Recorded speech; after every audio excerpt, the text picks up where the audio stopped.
அண்ணா பல்கலைக்கழகத்தில் மாணவிக்கு நடந்த இந்த கொடூரம் தொடர்பாக பல்வேறு கேள்விகள் எழுந்திருக்கின்றன.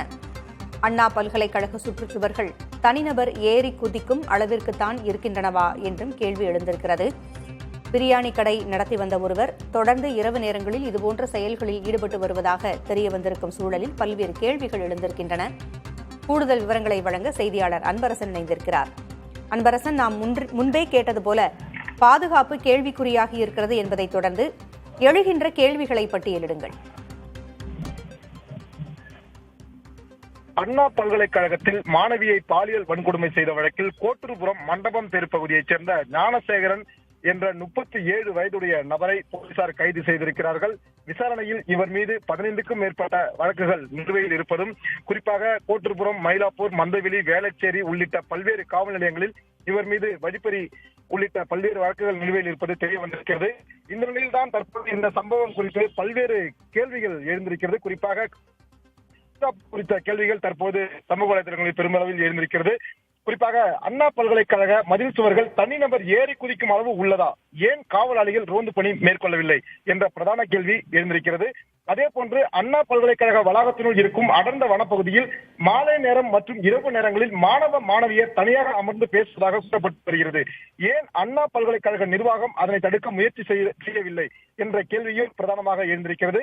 அதே போன்று அந்த வனப்பகுதியை சுற்றி மாலை நேரங்களில் காவலாளிகளின் எண்ணிக்கையை ஏன் அதிகப்படுத்தவில்லை பல்கலைக்கழக நிர்வாகம் என்ற கேள்வியையும் எழுந்திருக்கிறது.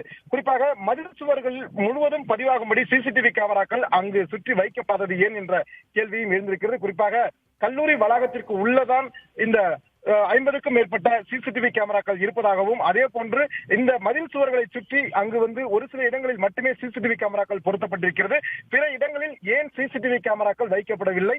முழுவதுமாக மதில் சுவர்கள் முழுவதும் கவர் செய்யும்படியாக சிசிடிவி கேமராக்கள் வைக்கப்படாதது ஏன் என்ற கேள்வியும் தற்போது எழுந்திருக்கிறது. இது மட்டுமல்லாமல் இரவு நேரங்களில் வெளிநபர்கள் சோதனைக்கு உள்ளாகாமல் பிரதான வாயில் வழியாகவே உள்ளே சென்று வெளியே வருவதாக இன்று காலை அங்கு ஆர்ப்பாட்டத்தில் ஈடுபட்ட மாணவ மாணவியர் புதிய தலைமுறைக்கு பிரத்யேகமாக பேட்டி அளித்திருந்தனர். ஏன் இந்த பாதுகாப்பு குறைபாடு? கல்லூரி நிர்வாகத்திற்கு இது தெரியுமா? ஒரு வெளிநபர் உள்ளே சென்று இரவு நேரங்களில் வெளியே வரும் அந்த அளவுக்கு பாதுகாப்பு குறைபாடு ஏன் பல்கலைக்கழக நிர்வாகத்திற்கு தற்போது வரை தெரியவில்லை என்பது பெரும் கேள்வியாக எழுப்பப்பட்டு வருகிறது. அதே போன்று கைது செய்யப்பட்டுள்ள ஞானசேகரன் மீது 15 வழக்குகள் நிலுவையில் இருக்கிறது. அது மட்டுமல்லாமல் கடந்த 2011ஆம் ஆண்டு இதே போல அண்ணா பல்கலைக்கழகத்திற்கு உள்ளாக மதில் சுவர் ஏறி குதித்து அங்கு வேறொரு பெண்ணிடம் பாலியல் சீண்டலில் ஈடுபட்ட சம்பவத்தில் அவர் அப்போதே கைது செய்யப்பட்டிருக்கிறார். குறிப்பாக 2011ஆம் ஆண்டு. அந்த 2011ஆம் ஆண்டு கைது செய்யப்பட்டதற்கு பின்பாக இவர் ஏன் தொடர்ச்சியாக அங்கு சென்றிருக்கிறார்? இவரை போலீசார் கண்காணிக்காதது ஏன்? குறிப்பாக இவர் மீது 15க்கும் மேற்பட்ட வழக்குகள் இருப்பதாக சென்னை காவல்துறை தெரிவித்திருக்கிறது. அதே போன்று இவர் ஏற்கனவே ஒரு முறை இதே சம்பவத்தில் ஈடுபட்டு கைதாகியிருக்கிறார். அப்படி இருந்தும் இவரை தொடர் கண்காணிக்காமல் விட்ட சென்னை காவல்துறை விட்டிருக்கிறது. அது மட்டுமல்லாமல் பல்கலைக்கழக பகுதியில் உள்ள வனப்பகுதியில் மாணவ மாணவியர் மற்றும் காதலர்கள் தனியாக உறவு விட்டது யார்? பல்கலைக்கழக நிர்வாகம் இதை கண்டும் காணாமல் இருந்ததா என்ற பல்வேறு குற்றச்சாட்டுகளும் பல்வேறு கேள்விகளும் தற்போது எழுந்திருக்கிறது. இது நமக்கு மட்டுமல்லாமல் அங்கு படிக்கக்கூடிய மாணவ மாணவியரின் பெற்றோருக்கும் மிகப்பெரிய ஒரு பிரதான அச்சத்தை ஏற்படுத்தியிருக்கிறது என்பது தற்போது விசாரணையில் தெரிய வந்திருக்கிறது. சிசிடிவி கேமராக்கள் போதிய அளவு இல்லையா என்கின்ற கேள்வியும் எழுந்திருக்கிறது. இது குறித்து மாணவர்கள் என்ன சொல்றாங்க அன்பரசன்? நிச்சயமாக இன்று காலை பல்கலைக்கழக முற்றுகை ஆர்ப்பாட்டத்தில் ஈடுபட்ட மாணவ மாணவியரின் பெற்றோர், அதே போன்று சங்கத்தினர் என 100க்கும் மேற்பட்ட நபர்கள் அங்கு பல்கலைக்கழகத்தின் முன்னால் அமர்ந்து பல்கலைக்கழக முற்றுகை ஆர்ப்பாட்டத்தில் ஈடுபட்டனர். அப்போது புதிய தலைமுறைக்கு மாணவ மாணவியர் பிரத்யேகமாக பேட்டி அளித்தனர். குறிப்பாக அதில் பேசப்பட்ட மாணவ மாணவியர் இந்த பல்கலைக்கழகத்தில் போதிய பாதுகாப்பு வசதிகள் இல்லை, குறைபாடு உள்ளது என்று அவர்கள் தெரிவித்திருந்தார்கள். குறிப்பாக யார் வேண்டுமானாலும் எப்போது வேண்டுமானாலும் உள்ளே வரலாம். அதே போன்று உள்ளே வந்த நபர்கள் யாருடைய கட்டுப்பாடு இல்லாமல் வெளியே செல்வதற்கான ஒரு சூழ்நிலை இருந்து வருகிறது.